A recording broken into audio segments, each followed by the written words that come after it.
At 16, my dad disowned me for my brother's lie. "You're a disgrace," he yelled. 2 weeks later, his pride shattered when he found out the truth. Because instead of punishment, apologies, or justice, they made me the problem again. And what happened next? That was the breaking moment.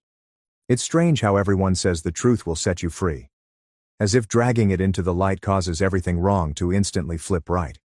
I believed that for a long time. I clung to the calm faith that if I waited long enough, remained patient, and kept my head down, the truth would ultimately fight for me. But it did not. Not at first. After the group conversation was uncovered, Mom discovered the texts, videos, and other smug manipulation Alex had stored on his phone. I expected something, anything to change. There was yelling. There was crying. Threats were flung like knives across the living room. But in the end, nothing much changed. Not that it mattered because I still ended up being blamed. It began with Dad. He didn't say anything at first, just glanced at Alex and then at me, as if the weight of the truth was too much for him to confess he'd been wrong for years. Then he shook his head and said something that still bothers me.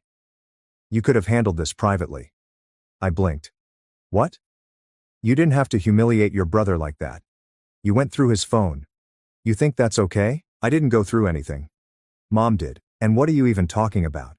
He's the one who set me up for months. Lied. Got me kicked out. He said it himself. He did it all on purpose." Dad snapped. "He's a kid. He's still learning.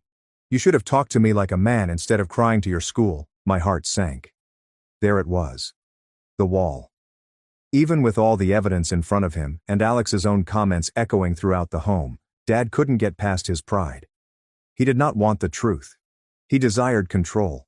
And in his eyes, I'd broken the chain. Mom attempted to stick up for me. She defended me that morning and pushed Dad in ways I had never seen before. But it did not last.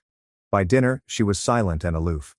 When I asked whether she was okay, she simply seemed exhausted. "I'm trying to keep this family together, Ethan," she said quietly. "You don't understand how hard that is." I did, but I also knew something else. It wasn't my duty to keep the pieces together anymore. After that day, things grew worse. Not louder, but quieter, which seemed crueler.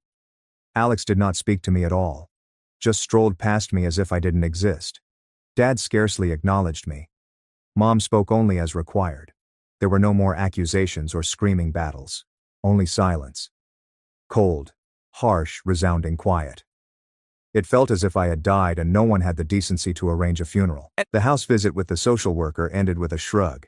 She stated that there was insufficient proof of abuse to warrant a formal intervention,